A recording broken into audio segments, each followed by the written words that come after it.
네, 안녕하세요. 뉴질랜드 타워랑과 유학원의 양현택입니다. 오늘은요, 제가 이제 9월에 유학 박람회에 가면 이런 지도도 사실은 학교 위치 안내 지도도 이제 우리가 나눠드리게 되는데, 오늘은 각 동네별로 어느 동네가 어떤 게 있고 그런 학교하고 또 동네하고 같이 비교를 하면서 과연 어느 동네가 어느 학교가 우리 아이들한테 좀 맞을지 이런 부분에 대해서 조금 길지만 한번 자세하게 한번 좀 살펴보도록 하겠습니다.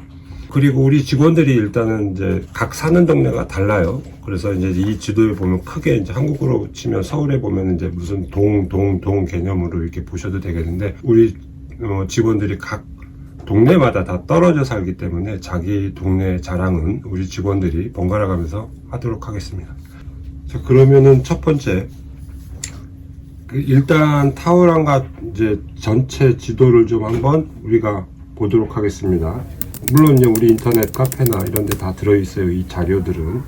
근데 지금 각 학교별 위치와 그 동네 특성을 말씀을 드리게 되는데요. 저도 요즘 그래요. 가끔 이제 저는 이제 여기 웰컴베이라는 동네에서 살고 있는데, 여기서 과연 다른 동네로 이사를 가면 어디로 가는 게 좋을까, 막 이런 고민도 가끔씩 해보게 됩니다. 근데 뭐 저희는 뭐 어쨌든 이쪽 동네도 마음에 들고 어느 동네로 가나 다 마음에 드실 것 같은데, 우리 세라쌤은 베들레헴 살죠. 베들레헴이 이쪽 동네죠.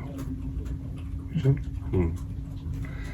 그래서 이제 저희들이 학교를 선정하는 단계에서는 각 지역별, 그 동네별 좀 특성도 좀 사실은 좀 비교를 해드리는데, 전체적으로 보면은 이제 학교, 동네 특성, 그 다음에 학교가 큰 학교인지 작은 학교인지, 또 뭐 한국 유학생들이 몇 명 정도 각 학교에 다니고 있는지, 그런 것들까지 고려를 해서, 또 운전은 좀 자신이 있는지, 뭐 활동 반경을 뭐 5분, 10분으로 잡을 건지 아니면 자동차 타고 뭐 3, 40분 전체 도시를 이용할 수 있는 그런 어머니들인지, 뭐 야외 활동을 좋아하시는지 아니면 집에 계시는 걸 좋아하시는지, 뭐 이런 다양한 것들을 좀 비교해 가면서 저희들이 학교를 선정하게 되고요. 그 다음에 이제 뭐 편의시설은 각 동네마다 사실은 다 뭐 도서관이나 수영장, 테니스, 골프장 이런 것들이 각 동네마다 있기 때문에 큰 차이는 별로 없지만, 나중에 이제 각 지역별로 그런 내용들을 저희들이 짚어드리도록 하겠습니다. 우리 유학원 위치는 여기죠. 네.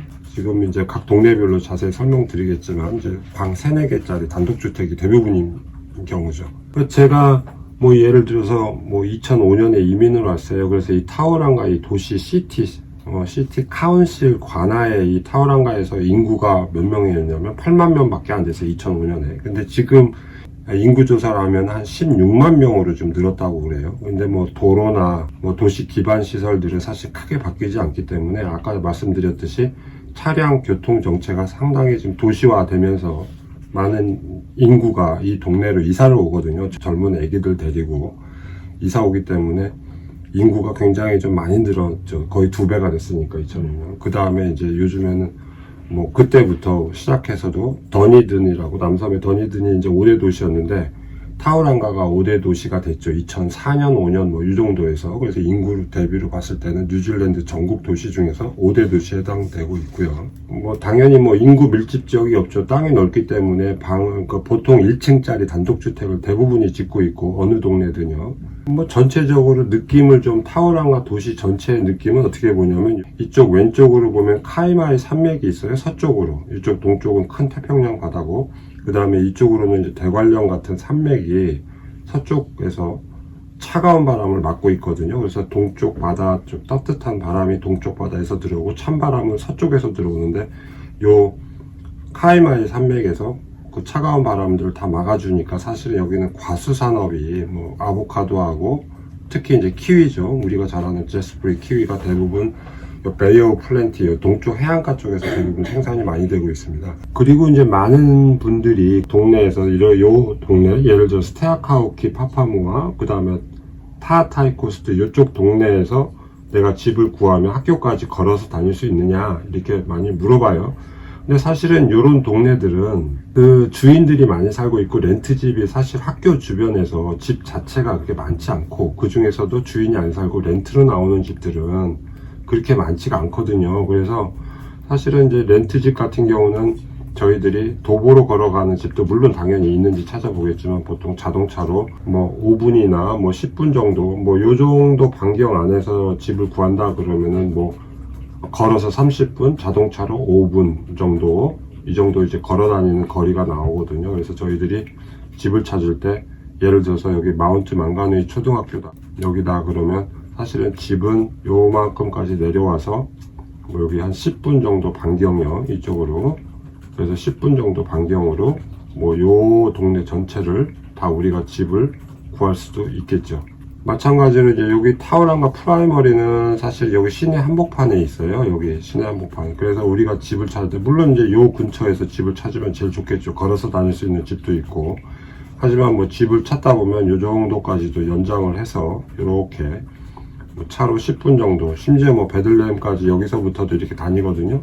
그러니까 이런 정도의 이제 우리 어머님들이 좀 다닐 수 있다. 10분 정도는 학교하고 집하고 거리를 좀 떨어뜨릴 수 있다라고 보셔야 자기 마음에 드는 집 상태, 그 다음에 가격 대비 집들이 좀 나올 수가 있겠죠. 저희들이 유튜브에도 각 동네마다 렌트집 샘플들을 골라서 유튜브 안에 있거든요. 그 동네에 가면 동네마다 특징 있는 집들을 저희들이 골라서 시티 쪽, 뭐 막 베들레헴 쪽, 우트모타이 쪽, 뭐 이런 식으로 뭐 집들을 여러 개 지금 소개하는 동영상이 유튜브에도 있거든요. 그래서 그런 것들을 찾아봐도 좋을 것 같아요. 크게 보면은요, 이 지도를 보실 때 과연 내가 동쪽에 있는 바닷가 이 동네 아니면 파파모아 동네를 좋아하시냐 아니면 여기 시티 주변에 생활 편의시설이 대부분 많이 몰려 있으니까 이쪽으로 갈 거냐 아니면 조용한 주택가를 끼면서 시티하고 거리가 가까운 오투모타입 마투아 지역이냐 아니면 베들레헴 여기 뭐 5분 10분 뭐 이 정도 사이니까 이쪽으로 우리 유학원 위치를 기준으로 봤을 때 또 방과 후에 학원이 있죠. 학원에 우리 아이들이 다녀야 되면 오후 3시부터 7시 사이 8시 사이에 여기 들락날락 할 때 이 학원과의 거리도 보시고 파이스파 여기는 좀 조용한 주택가예요.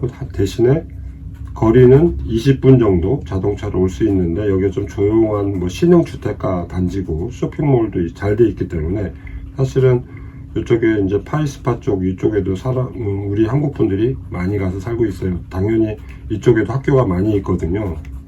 이쪽에도 예를 들어서 뭐 ACG 사립학교 있고 그린파크 초등학교 있고 아쿠아이나스 칼리지 있고 그 다음에 조금 들어가면 오로피 스쿨이 있고 여기서 뭐 여기까지 들락날락하는 가족들이 많아요. 자동차로 20분.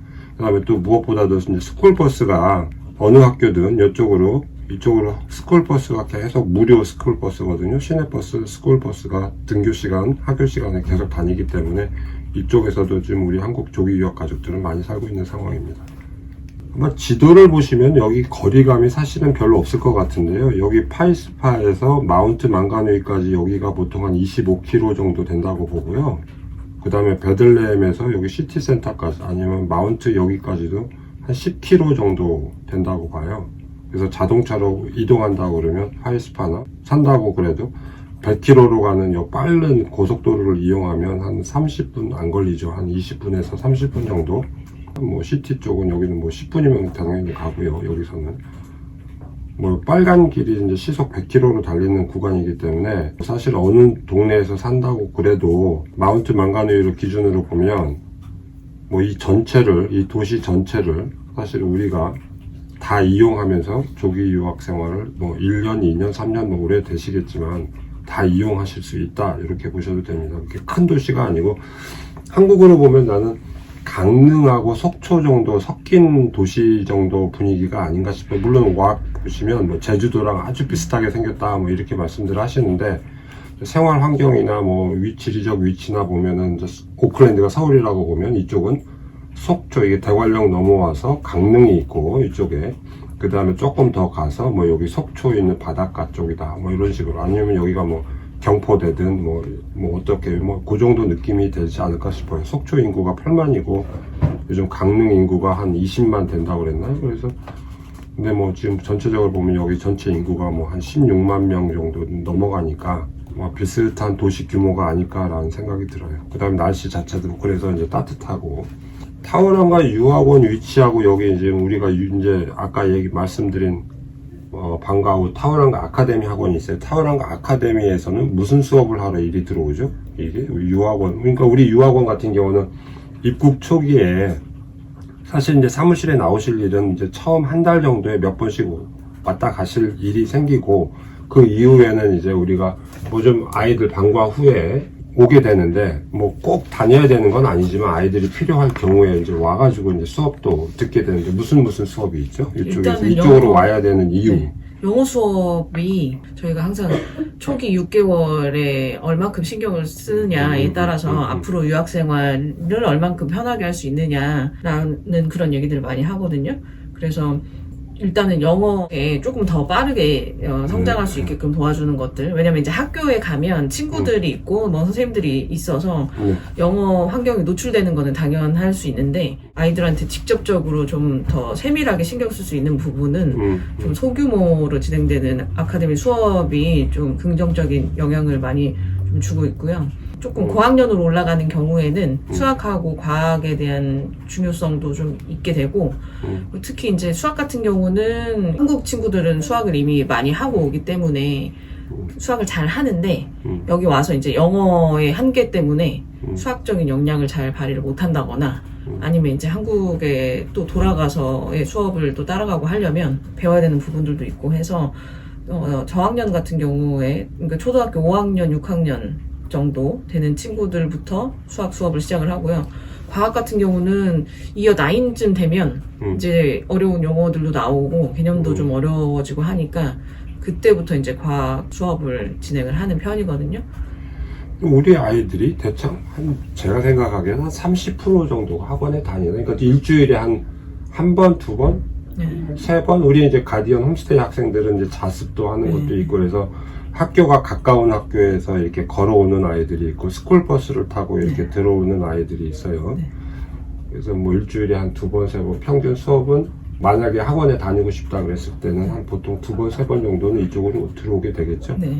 그리고 한국 슈퍼가 그 아이들 수업하는 중에 한국 슈퍼가 여기 2개가 있거든요. 여기 시티에, 여기에. 그랬으니까 이제 학원에서 아이들 공부하는 동안에 만약에 이런 데서 사시는 분들이라도 한국 슈퍼에 오셔가지고 애들 학원 수업하는 동안에 뭐 한국 슈퍼에서 시장을 보고 이렇게 들어가시는 경우도 많죠. 그래서 뭐 물론 뭐 일주일에 한 번 정도 오늘 올 수도 있고, 아이들은 뭐 필요에 따라서 수업을 하게 되겠죠.